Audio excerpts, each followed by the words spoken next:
Governor Markell, welcome to the joint session of the General Assembly. We look forward to your State of the State address.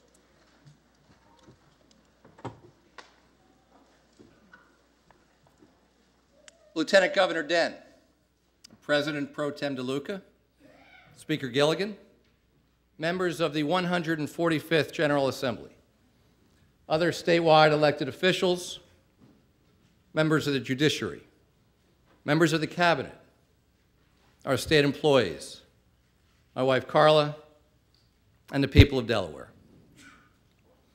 When I last reported to you on the state of our state, we found ourselves in the depths of Delaware's most serious economic downturn since the Great Depression. An unemployment rate that had climbed dramatically, an $800 million budget shortfall, the worst in our state's history, key industries closing their doors, and families struggling to make ends meet. We live in a time of anxiety, of tempest. These are the times, Thomas Paine wrote, during America's struggle for independence, that try men's souls. While Delaware has weathered more difficult challenges, this was and still is a time to try our souls. It is at these times when we must be at our best. America's independence was forged by our own Caesar Rodney's famous ride on a stormy night. And perhaps it is the storm that brings out the best in us as we work to restore Delaware's promise. Navigating through any storm requires unwavering focus, clear purpose, and bold action. And during this storm, our focus is on creating more and better jobs and building a stronger economy for us all. To do that, Delaware must be the best state to start or grow a business. We will create an environment for new prosperity. We will encourage economic growth, demand a leaner, more efficient government, and provide our children a world-class education so that they can work in first-class jobs. Businesses want to operate in states that prudently manage their fiscal affairs, in good times and bad. And last year, while several states faced similar challenges and missed their deadlines for balancing their budgets, Delaware delivered. And we did so by doing what we do best, working together with common purpose. And in balancing the budget, we preserved core government services, such as classroom teaching and health care for our most vulnerable citizens. We acted with responsibility and prudence, fully funding our pension obligations to state employees and appropriating only 98% of our revenues, while resisting the temptation to tap our rainy day fund to balance our budget. While we maintained core services, we made cuts that came with pain and sacrifice. Nonprofit organizations and local governments received less support. We called upon the corporate community and some of our fellow citizens to pay more. We demanded a fairer share of our revenues from racinos, and we required vendors like Walgreens to accept less for doing business with the state. And finally, all of our hardworking state employees endured a pay cut, but they never stopped delivering critical services. And over the last year, I visited thousands of our state employees at dozens of facilities. I spent time with dedicated operators who plow the snow in the middle of cold, dark nights. I met with unemployment specialists who stand for hours at a time, patiently serving neighbors in need. I talked with nurses who care with such dignity for our most vulnerable. I stood with teachers who reach into their own pockets to buy everything from socks to crackers for students who are without. These are just a few. The list goes on. And there is no greater testament to the call of duty and the ideal of public service than these workers, And I ask you to join me in extending our appreciation and thanks to the cafeteria workers, the social workers, the public safety officers, the teachers, the program analysts and call center operators, the office staff and field employees who make state government work in these trying times. To each of you, thank you.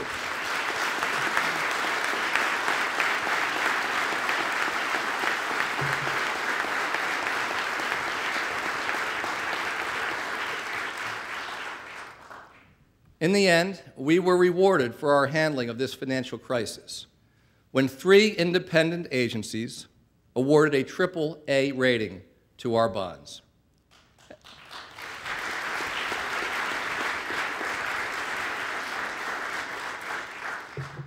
At a time when other states are being downgraded, this was no small achievement. Our prudent fiscal management saves taxpayers money through lower interest rates and makes us more competitive when we compete for jobs against states that do not manage their finances well. For this and so much more, I want to thank every member of the General Assembly, in particular the leadership of both chambers. Last year, we lost a true Delaware icon, Senator Thurman Adams, who for many years was a strong voice for fiscal responsibility. While we still miss him today, I want to make special mention of Senator Tony DeLuca, who with a heavy heart ably stepped into the large shoes of Senator Adams and has shown great leadership in tough times.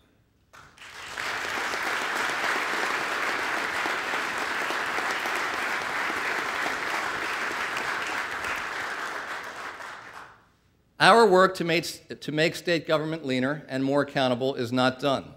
We must realize further efficiencies while preserving the core functions.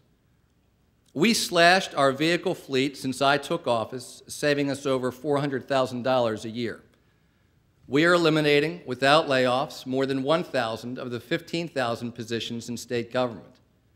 To ensure effective operations with fewer state workers, I will propose the consolidation of a number of divisions, boards, and commissions. We are modernizing vendor payments to reduce by 100,000 the number of checks we print, and we are eliminating printing of other documents, including the budget books. We are reducing the total amount of square footage used by government, and we are renegotiating real estate leases. We successfully implemented a tax amnesty program that more than doubled our expectations. And my budget will lay out dozens of other efficiency proposals, such as better leveraging our information technology operations, which will save millions over the next few years. These proposals will cut costs, but still protect the most essential government functions. Now, while next year's budget requires our immediate attention, we must not govern only for the short term. We are here to make our state better for generations to come. And many of the most important budget savings, the type that last, require action this year, but will not produce significant savings for the next budget. To reduce the size of government in a thoughtful way, we will look past the next fiscal year. For example, health care is one of our biggest financial commitments. Its rising cost creates a ticking time bomb in some unexpected ways. It's driving up our state prison health care costs, which were over $42 million last year. Many inmates sentenced under the minimum mandatory provisions adopted in the 1980s are approaching their older years. The cost of their care is soaring. And if we do not act, we soon will need to operate nursing homes within our prisons. We must examine who we're holding in our prisons and whether we can provide a less expensive but safe alternative. Our growing elderly population is also driving up our long-term care costs under Medicaid. We'll promote the community-based care that most seniors prefer to nursing homes. And not only will this increase the satisfaction of the older Delawareans it affects, it will decrease taxpayer costs over the long term. and Secretary Landgraf is moving forward to do just that.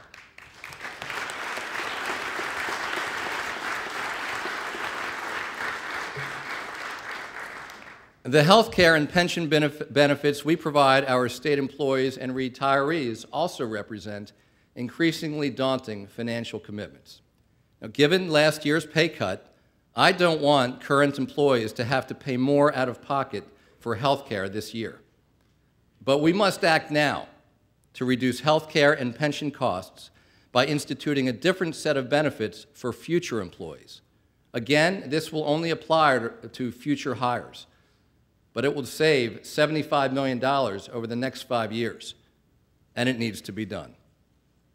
We must also look at ways to reduce local government costs, and one way we can is by consolidating the county row offices of Register of Wills and Recorder of Deeds into state government. We have good people serving in these offices, but these separate offices are a reflection of a different era that we can no longer afford. And these changes will require a constitutional amendment, so we may not be able to realize these savings this year. But we need to move forward now so that these savings can eventually be captured. And finally, the rapid free fall of revenues that we experienced last year suggests a level of volatility that we need to address. And accordingly, I'm proposing a bipartisan panel to make recommendations that I expect to be revenue neutral, but which will provide a more stable foundation for our fiscal future and which will position our state for job growth. In the end, we want our state government to provide core services and enhance our quality of life in a way that's affordable. That's what we are doing. By making government leaner and more efficient, we make our state a better place to create new and better jobs. Now, to restore Delaware's promise and prosperity, we will reshape the way we as a state do business in order to make Delaware a state where it is fundamentally better for business. We want every business to feel the way the founder of a new company that recently located in Seaford felt when he said, after doing business with Delaware, I don't see why anybody would do business anyplace else. And that's why Director Alan Levin, other members of my cabinet, and I have visited scores of local businesses, and each time we ask the simple question, what can we do better? The lessons learned and the results of those visits are embedded in the actions we have taken and will take. And in the end, Delaware will be known as more responsive, more nimble, and more focused on jobs than any other state. That starts with fighting for every job that's already here. For example, AIG Insurance was recently sold to a company with no Delaware connection, Farmers Insurance. And Farmers had plenty of places it could have moved the 800 jobs involved in processing auto claims, and we were worried. But we went to work. And when the company had to decide where to cut jobs and where to invest, it not only kept those Delawareans working, Farmers held a job fair here to hire more. And the chairman of Farmers told me that our responsiveness played an important role in that decision. We in Delaware have a number of built-in advantages. We offer a fantastic location, an excellent workforce, great schools, a low cost of doing business, and a high quality of life. To keep it so, we must grow responsibly while preserving our great quality of life for future generations. That means thinking differently.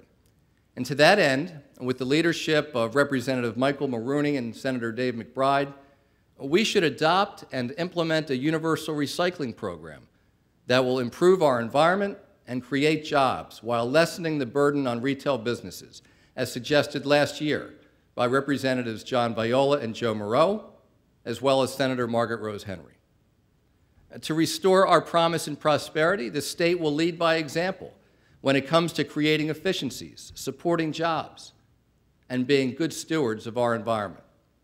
Earlier this month, Senator Harris McDowell and I announced an initiative that will utilize the financing mechanisms created by the Sustainable Energy Utility. We will make state buildings more energy efficient for decades to come and create hundreds of good jobs in the process. The SEU will be our partner, covering the upfront costs. Delaware Tech has already begun training workers for these kinds of jobs and will pay for this out of the savings we achieve from reducing our energy consumption. The state must also lead by investing in our communities so that potential employers know their employees and their families will have safe and affordable places to live. To that end, I'm recommending we provide bond bill funding for the Housing Development Fund, which will maximize federal dollars from Washington and create construction jobs here at home. We certainly cannot rest on these Delaware advantages. To maximize job development, we'll take a fresh look at how we support and incentivize economic development. The LIFT program that we created and funded last year has helped 37 small businesses that employ more than 400 people borrow more affordably and invest in jobs. Together, we also recapitalized the strategic fund so that we could quickly respond to opportunities to help businesses grow and attract new ones to our state. This year, I'm asking you to do so again and join me in creating the Jobs Incentive Fund, which will allow us to better direct our limited economic development resources to activities that will yield the best return for Delaware. And I want to recognize Senator Bob Marshall, who first created the Blue Collar Jobs Tax Credit Program, and thank him for working with us to modernize these incentives.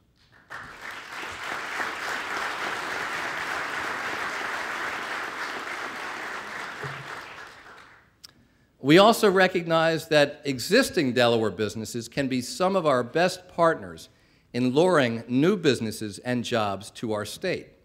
That's why we plan to create a business finder's fee to incentivize existing local businesses to attract their suppliers, partners, and customers to set up shop and create jobs in Delaware. To restore Delaware's promise and prosperity, it isn't enough to provide greater incentives to create jobs. We will also remove impediments to job growth. We're cutting red tape and eliminating redundant and archaic regulatory hurdles because people cannot grow their businesses and create jobs when they are waiting in line. Last week, we announced a permitting reform initiative requiring DelDOT and DENREC to respond to permit applications within 60 days. Put simply, our responsibility is to facilitate the success of our businesses. These reforms will do just that, while still protecting our great quality of life. And I want to thank Representatives Brian Short and Dan Short for their leadership in this area.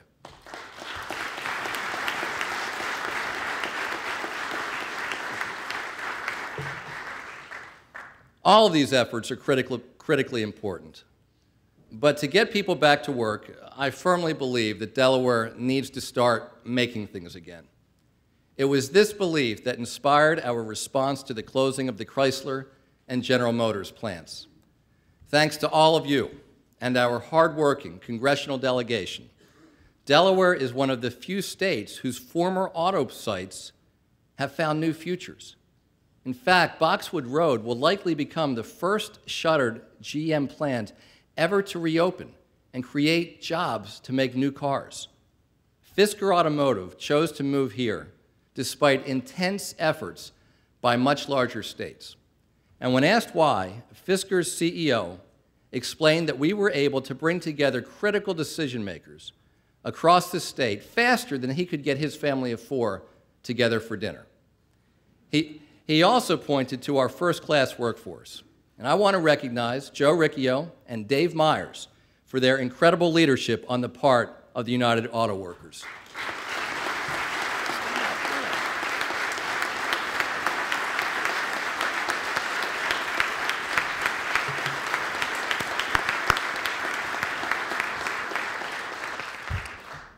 And let me say this, Dave and Joe. We did not give up on you and your colleagues, And we will not give up on the workers at Valero either.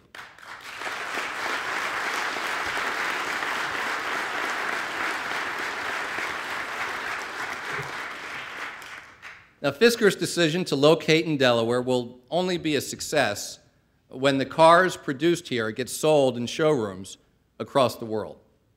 Fisker has announced an extensive dealer network, and their business plan calls for them to export half the cars produced here. One of the most attractive aspects of Delaware was our easy access to and high-quality workforce at the Port of Wilmington. Businesses like Fisker need to efficiently get products to the market. That's why I am recommending $10 million in bond bill funding for the Port of Wilmington.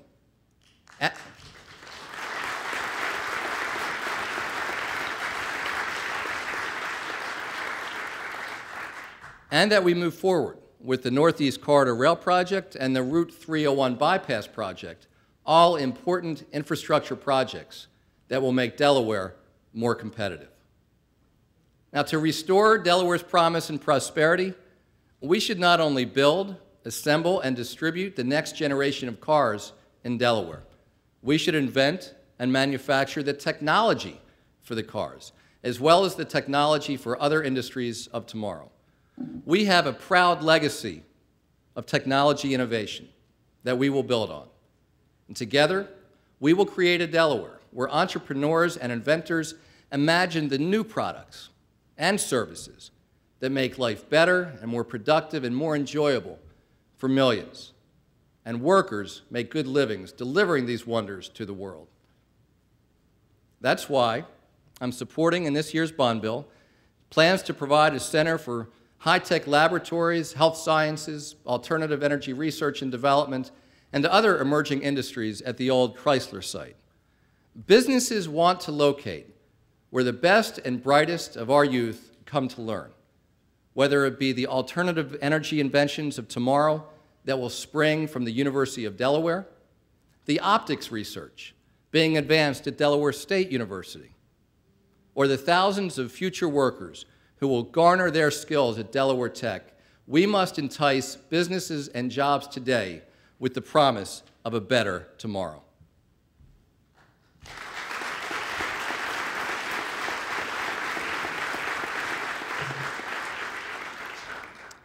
That promise will be hollow, however, if our children cannot access a world-class education to compete for these higher education opportunities and jobs of the future. Let's be clear. Providing a world-class education is not only our moral obligation. Our state's economic future depends on it. Every state is competing for the businesses that seek the best and the brightest of our youth. So we must build on the foundations of success our hardworking teachers and administrators have already established. To guarantee every child in Delaware access to a world-class education, my Secretary of Education, Lillian Lowry, and I launched an exhaustive quest for the best ideas and recommendations. We have visited dozens of schools and talked with thousands of students. We met with hundreds of teachers, union representatives, administrators, school board members, parents, and business leaders. We asked everyone to abide by one guiding principle. Let's make this about the children, not the adults. For my part, I speak on this issue not only as a governor, but as a father. When it comes to decisions about education, our kids deserve our total focus and commitment, and that is exactly what they are getting.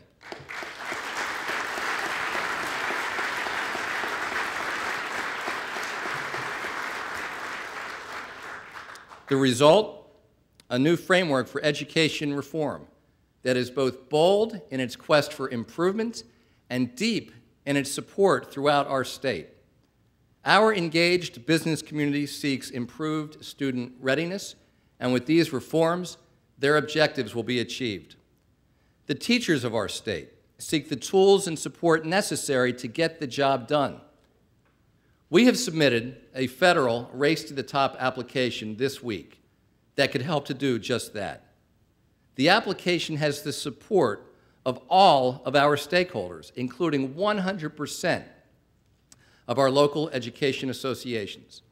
I would like to ask Diane Donahue, President of the Delaware State Education Association, to stand and accept our appreciation on behalf of all of your colleagues for your commitment to our children and for your courageous leadership. Diane.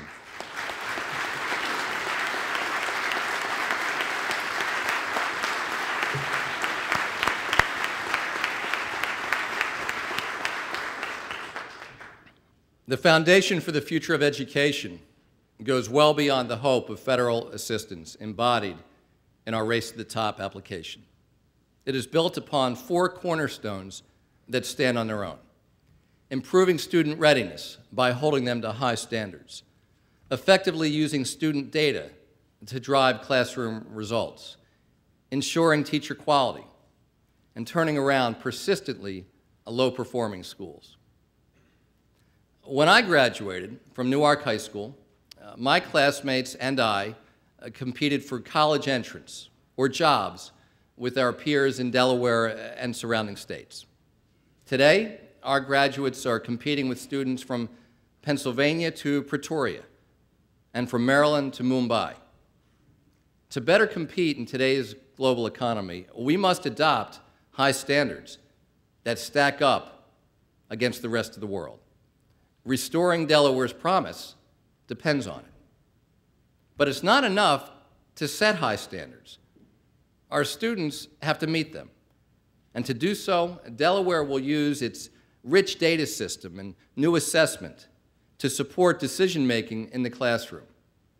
Good use of the data will make teachers and schools more effective, and parents and students will be able to use this information to demand that schools deliver. However, great data and great standards mean little without great teachers. They are the foundation of student success. We have so many terrific teachers and other school personnel here in Delaware, but we must improve the way we support and prepare them. And to that end, we will work with our institutions of higher education to establish teacher residency programs. We'll develop a pipeline for strong principals by establishing leadership preparation programs. And we must better compensate teachers who produce results in our most challenging schools. With these new investments and an evaluation system that uses hard data to link teacher evaluations to student growth, come new expectations and new accountability. We're requiring that new teachers show appropriate levels of student growth before receiving tenure. And in addition, we have adopted a robust evaluation system under which teachers whose students do not show satisfactory levels of growth cannot be rated effective, and teachers whose students do show satisfactory levels of growth cannot be rated ineffective. We will also improve teacher preparation programs by linking teacher performance to the schools from which they graduated. And finally, we need these great teachers, robust data, and high standards to help schools that have not measured up to their potential. Too many students are in schools that are not making acceptable educational progress over a period of years. We do these kids a disservice, and we've got to fix it. And when we allow schools to drop the ball, it means we are letting kids drop out of the American dream. We will support schools that are struggling, and we will intervene when they continue to fail. We have tremendous strengths to build on. Governors and legislators of both parties have demonstrated their commitment to our students' success, and Secretary Lowry has the determination and aptitude to build on that legacy. She's got a teacher's heart, so she will not let her focus stray from the interests of our children.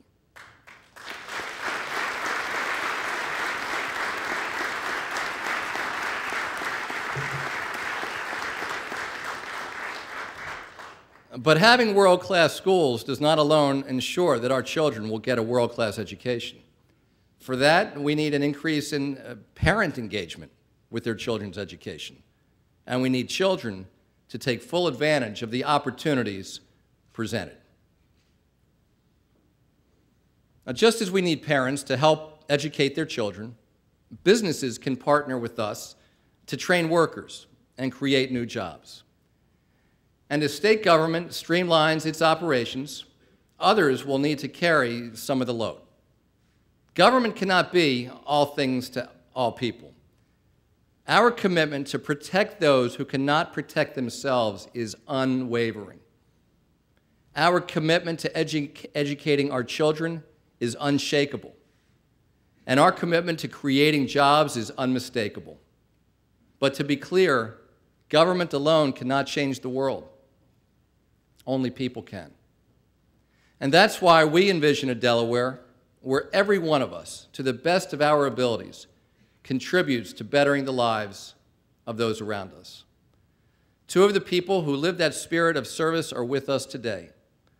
Senior Airman Benjamin Folletti, who recently returned from Afghanistan, and Sergeant First Class Christopher Lazar, who served in Iraq, are here to represent the more than 2,500 men and women of the Delaware National Guard. Airmen and Sergeant, you and your colleagues embody the best of Delaware, and we salute you.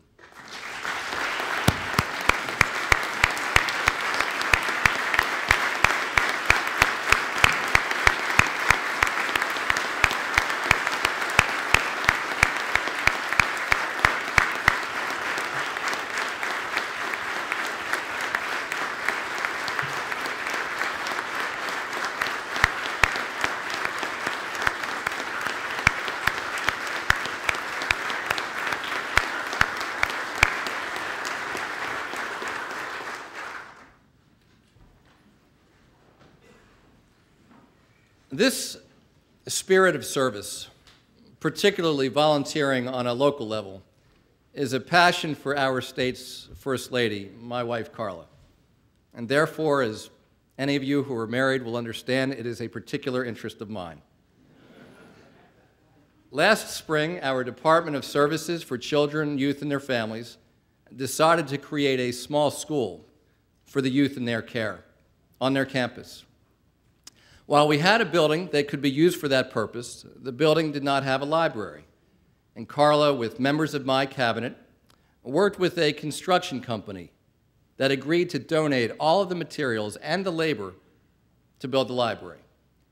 And she worked with parents and students at Tower Hill School to organize a book drive to begin a collection. Those kids in the care of the state will be exposed to a wider world of literacy, thanks to the selfless dedication of this combination of Delaware business and citizens. And that kind of selflessness gets repeated across this state every day. And Carla this morning announced the launch of a new interactive website called We Connect Delaware, which will link those in need to some of the opportunities and supports that our state and our generous citizens have to offer. And for that generosity, Carla and I could not be more grateful.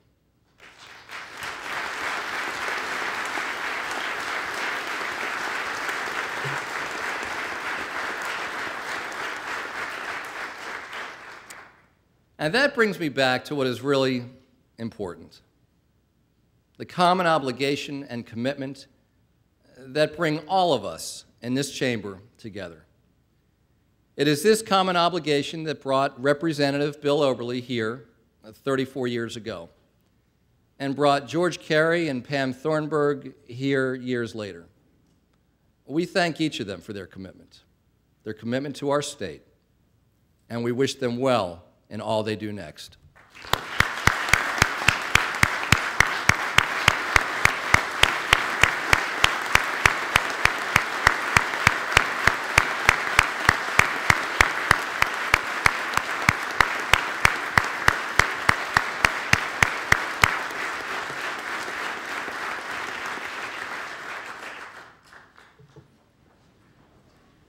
This common obligation is what inspires Speaker Bob Gilligan to be a leader in his 38th year of service. It is what keeps us all forging forward. But making real our vision to restore Delaware's promise and prosperity depends upon the willingness and ability of all Delawareans to work together for a brighter future. We got through a difficult year together. Because we will keep our commitments to our state and to each other, then someday, when we are long past these turbulent times, future generations will look back at the first years of this decade with wonder. They will say that despite enormous struggles against a record-setting recession and unprecedented budget deficits, we joined together to set the state on a better course. They will know that we restored our state's prosperity and renewed our promise of more accountable government, of world-class industries, of responsible economic growth, of a sustainable quality of life, of a well-educated citizenry, and of a society of opportunity for all. We will meet these challenges together because we will seize this chance today and do what is best for our children's tomorrows. And those future generations will look back and say, this was the beginning of Delaware's finest hour.